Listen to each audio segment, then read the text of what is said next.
of Pippa's Pilates and Stretch. In this video, we're going to do a quick foot, ankle, and lower leg warm-up and activation. Let's start by talking about the 4 points of our feet. So you want to think about big toe, little toe, inside of heel, and outside of heel. So feel those 4 points melting down into the floor. And then take a moment to imagine your arches just floating up towards the sky a little bit. You might inherently feel your core activate, which is good. We're just going to keep those 4 points in mind and do some weight shifts. So one hand in front, one hand behind, and just shift forward a little bit, and then back a little bit. So keep the range of motion small. The focus is just on kind of letting our feet wake up, get connected to the floor, all that good stuff. And find center, and then shift from side to side. Now you can let your ankles move like this, or you can keep your 4 points down and try to move from side to side. They're both good options. Make sure you're still breathing. And then find the place that feels like the middle. Now let's just take some gentle heel taps. So you're just bouncing up and down on your heels, lifting and dropping. You can play with speeding up or slowing down. And then when you feel ready, slow it down and stop. Take a nice big deep breath in. Exhale, feel those 4 points down. Arches lifting. Now let's actually bring our focus down towards our toes. Let's take some toe spreads. So keep the balls of your feet down. Lift your toes up. Spread them wide and place them back down on the floor. And lift them up and spread them out. Use your gaze, your focus, to help see what's going on. And if you have some toes that aren't moving, try to get them to move a bit more and lower them down. And lifting up and spread them out. Lengthen through the toes to put them down. Keep breathing. Try to stay relaxed in your neck, shoulders, and jaw. Sometimes we tense up when we're trying to concentrate. 2 more.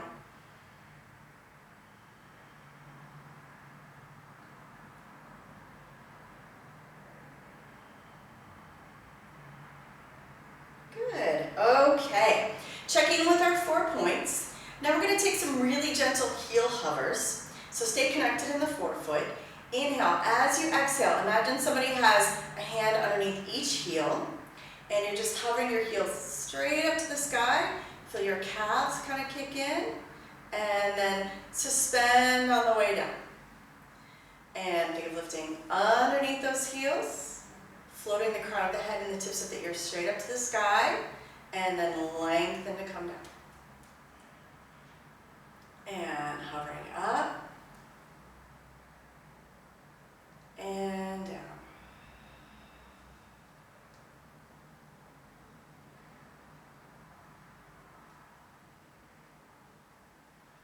Let's do 2 more.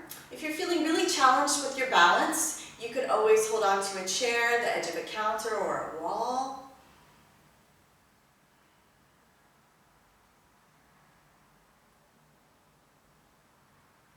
Let's bring 1 foot forward. We're going to take some toe taps. So I'm thinking about working the front of my shin. My legs have a nice little bit of give, a little bit of a bend in the knees. And I'm going to lift my 4 foot up and then down. Nice and slow a few times, just to really connect in and be aware of the front of the shin. And then lengthen the toes on the way down.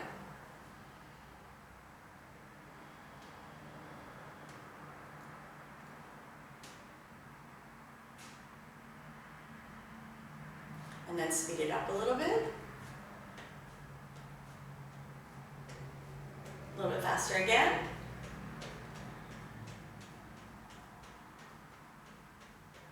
And give it a nice shake. And replace that foot. Take a moment to connect to that foot because you're going to be balancing on it in a moment. Then bring your other foot forward, finding that nice sense of give in the legs, and focusing on the front of the shin. Lift your foot up, and then lengthen and bring it down. And up, and down, and up, and down, and up, and down. A little bit faster.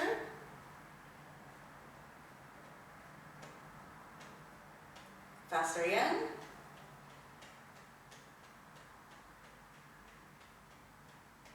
And bring that foot underneath you. Should be very aware of the front of your shins right now. So take a moment to connect into your 4 points, arches floating up. Pick up one foot, and we're going to do some ankle circles. So you think of circling as smoothly as you can. Make sure not to skip out on any part of your circle. You still have the option of holding onto something stable to help you here.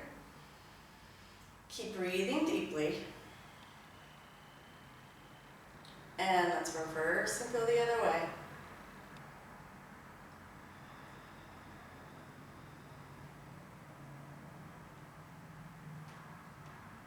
And let's replace that foot. Take a moment to connect with that foot because you're going to balance on it, and then pick up your other foot. And circling.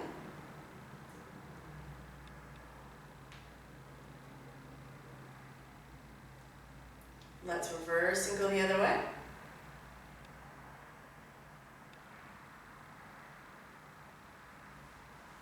And replace. Take a moment to feel your feet underneath you. And then let's take a calf stretch to finish. So I'm going to turn to one side. So for our calf stretch, we have our front knee bent, our back leg straight. You want to feel your back heel grounding and melting into the floor. So I'm not in my deepest, biggest stretch yet.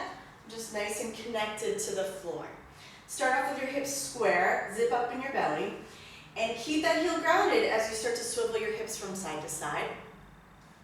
If you like, you can keep your focus straight forward.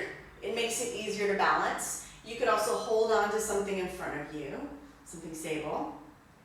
Make sure you're still breathing deeply. You want to feel that rotation in your lower leg, as well as really gentle, subtle calf stretch. And then find center. Inhale. As you exhale, let your hips slide forward, that back heel melt. And then give that leg a little bit of a shake. And we'll do the other side. So, front knee bent, back leg straight, nice square hips. Take a moment to feel your heel melt. Sometimes it's helpful to take an inhale and exhale, kind of sink down into it. Nice strong core, and then gently swivel those hips. Feel free to take your focus around the room with you if you want to, but keeping it forward does make it a little bit easier. Really trying to get some rotation and movement in that lower leg.